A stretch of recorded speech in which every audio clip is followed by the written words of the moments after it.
పవన్ కళ్యాణ్ అని నేను మీకు వ్యక్తిగతంగా నా సొంత నిధుల నుంచి మీకు ఒక మంచి లైబ్రరీని ఇస్తానమ్మా. మీకు ఇక్కడ 3 భాషలు తెలుసున్నటువంటి వాళ్ళు, 3 భాషల్లో మాట్లాడగల వాళ్ళు ఉన్నారు కాబట్టి, అంటే నేర్చుకుంటున్నారు, మీకు 3 భాషలు వచ్చు కాబట్టి నాకు ఇప్పుడు ఇంకా కొంచెం కష్టతరమైన కాస్త ఈజీగానే ఉంటుంది. మీకు చక్కటి సాహిత్యాన్ని, హిందీ సాహిత్యాన్ని, తెలుగు సాహిత్యాన్ని, ఇంగ్లీష్ సాహిత్యాన్ని కూడా మీకు చక్కటి పుస్తకాలని, కంప్యూటర్ ల్యాబ్ని కూడా ఏర్పాటు చేస్తాను అన్నారు deputy CM of Andhra Pradesh Shri Pawan Kalyan గారు.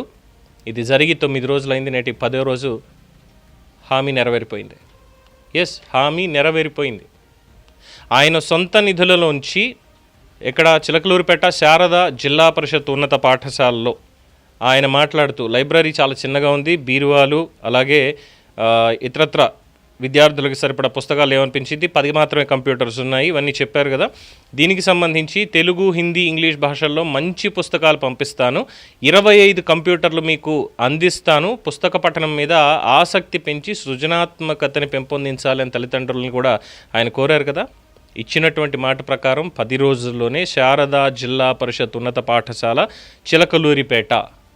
చిలకలూరిపేటలో పాఠశాలకి 5 కంప్యూటర్లు, ఫర్నిచరు బహుకరించారు. అలాగే విద్యార్థుల కోసం పెద్ద బాల శిక్ష నుంచి కాశీ మజిలీ కథల వరకు విజ్ఞానాన్ని పెంపొందించే పుస్తకాలు, అలాగే బహుభాషా ప్రావీణ్యాన్ని పెంచే స్పోకెన్ ఇంగ్లీష్, హిందీ, తమిళం, కన్నడ, ఒడియా, ఇతర భాషల్లో ఉన్నటువంటి పుస్తకాలు, వాటిని నేర్చుకోవడానికి దాదాపుగా 25 లక్షల రూపాయలు ప్రభుత్వ సొమ్ము కాదు, ఆయనకు వచ్చేటువంటి జీతం డబ్బులు కాదు, 25 లక్షల రూపాయలు పవన్ కళ్యాణ్ అనేటువంటి హోదాలో, డిప్యూటీ సీఎంగా ఉన్నాను లేదంటే మంత్రిగా ఉన్నాను కాబట్టి చేస్తున్నాను కాదు, పవన్ కళ్యాణ్ అనేటువంటి హోదాలో 25 లక్షల రూపాయలు ఖర్చు పెట్టి చిలకలూరిపేట శారదా జిల్లా పరిషత్ పాఠశాలకి కంప్యూటర్లు, 25 కంప్యూటర్లు, పుస్తకాలు అన్నీ కూడా ఫర్నిచర్తో సహా ఆయన పంపించడం జరిగింది. దానికి సంబంధించి పతివాటి పుల్లారావు గారు, కృతికా శుక్లా, పంచాయతీరాజ్ గ్రామీణాభివృద్ధి శాఖ కమిషనర్ కృష్ణతేజ, అలాగే కిలారి రోషయ్య మాజీ శాసనసభ్యులు,